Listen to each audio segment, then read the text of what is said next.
आधार है और व्यवस्था का भी आधार है। इसीलिए इसको नदी नहीं समझना है, इसको भगवती साक्षात शक्ति समझना है, जो हमारे कुल और वंश का आधार है।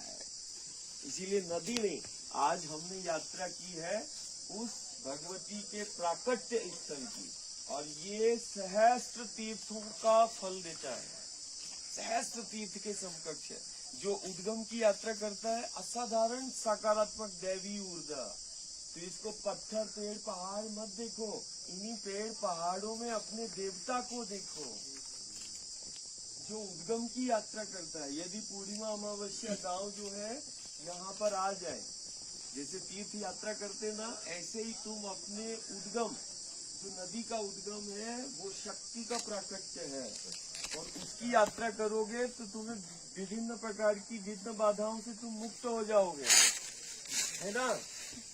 कई प्रकार की जो शारीरिक मानसिक संक्रमण और आपदाओं का दौर चल रहा है, बहुत सारी व्याधियां हैं, तो उन व्याधियों को समाप्त करने में सिर्फ इतना कि वो जिसको हम नदी का उद्गम कह रहे हैं, उस नदी के उद्गम की हम ओर चले।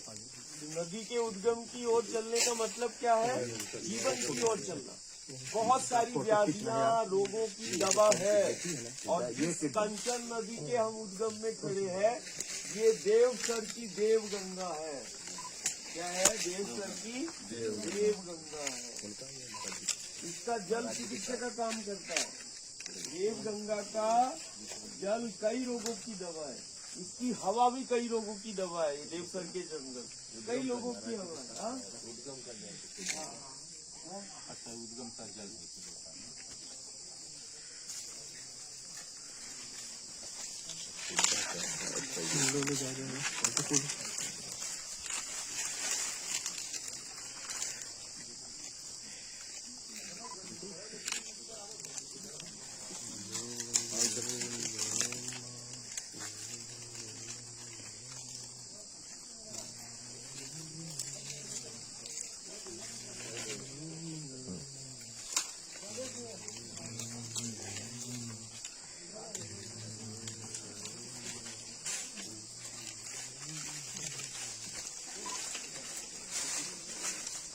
इसका मतलब सिंगरौली, श्रृंगी और मतंग की तपोस्थली।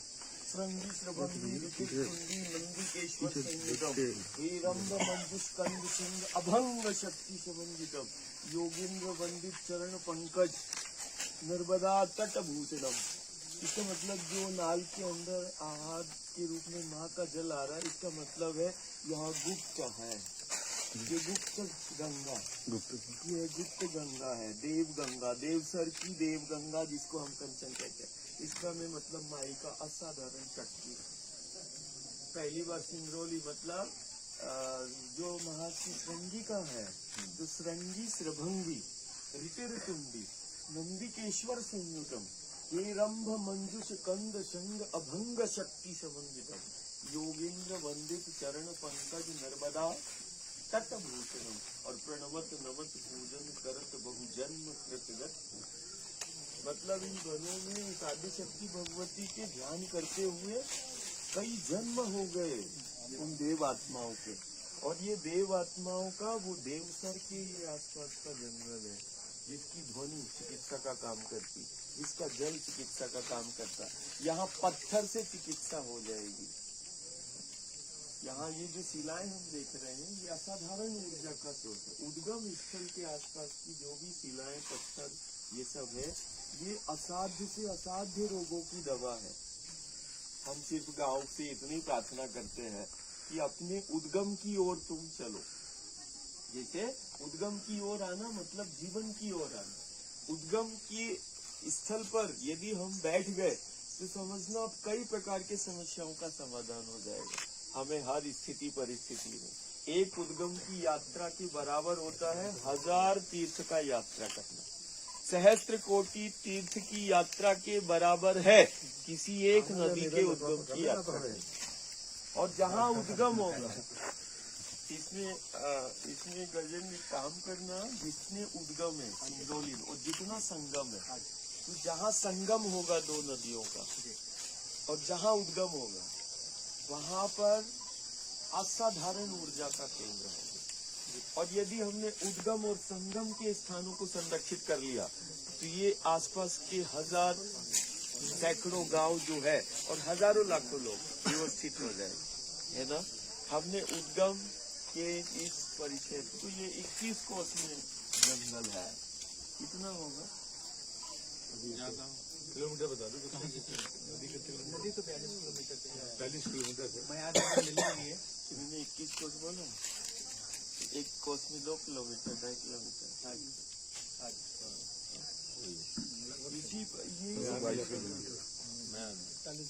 देखो मैं वायु और जल में ही रहता हूँ और आज मैंने यदि देव गंगा का कंचन का जल लिया, इसका मतलब है गंगा नर्मदा से इसका कितना गहरा, इन गुफाओं से गंगा ही प्रवाहित हो रही है।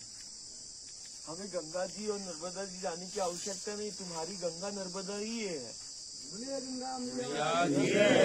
ये देवसर की देव गंगा है और ये देवसर के वो जंगल है जहाँ पर विचरण शक्तियाँ करती हैं।